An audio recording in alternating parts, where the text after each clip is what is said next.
Bonjour et bienvenue dans le flash d'information. La maire de Paris, Anne Hidalgo, en sa qualité de présidente de l'Association internationale des maires francophones, est à Abidjan. Elle a été reçue hier par le vice-président de la République et à sa suite, Tiemoko Melie-Kone a accordé une autre audience, accordé celle-là à l'administrateur de la Côte d'Ivoire au Fonds monétaire international. Les précisions d'Awa Touré à suivre dans le 13h.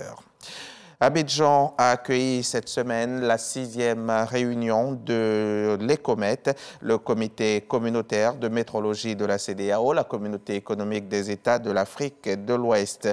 La métrologie, vous le savez, c'est l'ensemble des disciplines liées à la mesure. La réunion avait donc pour objectif de veiller à l'amélioration de la mise en œuvre des règles communautaires en la matière. Témoignage Espérance Diakale, Cheikh Kone Aboubakar. Réfléchir sur le renforcement et l'harmonisation des systèmes de météorologie des pays de la CEDEAO, c'est l'objectif de cette réunion.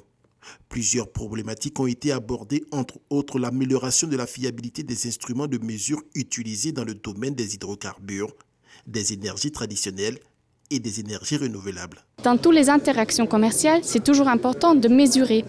Et pour cela, il faut s'assurer que les mesures sont correctes et sont fiables. Et pour ça, il nous faut... La météorologie est un outil très important dans les échanges commerciaux. Et il faut qu'on se mette tous d'accord sur la méthode, sur les manières d'utiliser cette méthodologie-là, de telle sorte qu'il n'y ait aucun obstacle aux échanges commerciaux.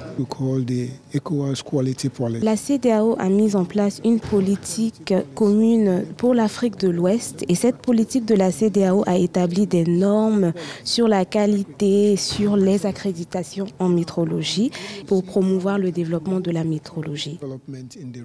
La métrologie, tout en étant un pilier de l'édifice de la qualité de nos économies, représente un outil important de croissance économique inclusive et durable. Au regard de l'objectif de cette réunion qui vise à réfléchir sur le renforcement et l'harmonisation des systèmes de métrologie, je voudrais vous encourager à aller dans le sens indiqué par les chefs d'État en vue de doter l'espace régional d'infrastructures de métrologie crédibles et internationalement reconnues qui pourront permettre à nos économies d'être intégrées et de jouer un rôle majeur sur le marché mondial. Cette 6e édition revêt un caractère particulier pour le monde de la métrologie de l'espace communautaire. Elle est la première en présentiel après la Covid-19.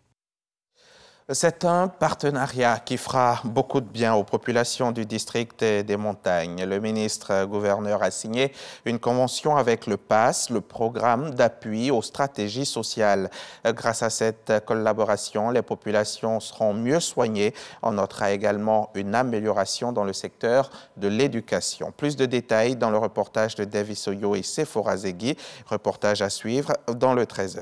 Le Premier ministre burkinabé Albert Ouedraogo a présenté à la classe politique le chronogramme des futures élections qui mettront un terme à la transition. Un référendum constitutionnel est prévu pour la fin de l'année 2024 et des élections générales en février 2025. À la suite d'assises nationales, le gouvernement de la transition au pouvoir depuis le coup de janvier avait décidé de s'accorder 36 mois avant un retour à l'ordre constitutionnel. Un délai jugé nécessaire par la junte pour amener la paix dans le pays, mais jugé trop long par la CEDEAO qui demande un chronogramme plus raisonnable.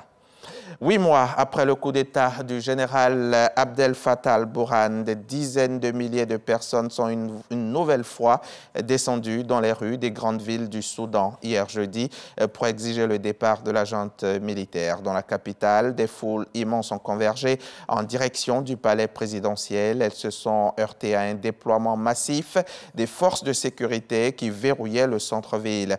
La répression a fait au moins 6 morts, un bilan qui pourrait s'alourdir. Mercredi, l'émissaire des Nations Unies au Soudan ainsi que plusieurs ambassades ont appelé les autorités à éviter la violence.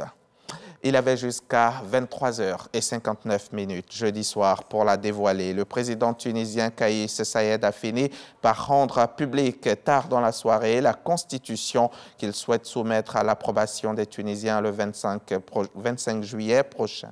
Moins d'un mois avant le référendum, les Tunisiens découvrent enfin le texte sur lequel ils vont devoir s'exprimer. Le président, chef de l'exécutif, concentre les pouvoirs malgré l'existence d'une Assemblée nationale. Le texte, s'il est approuvé, fera entrer la Tunisie dans une troisième république. C'est la fin de ce flash. Merci de l'avoir suivi et à tout à l'heure, 13h pour le journal.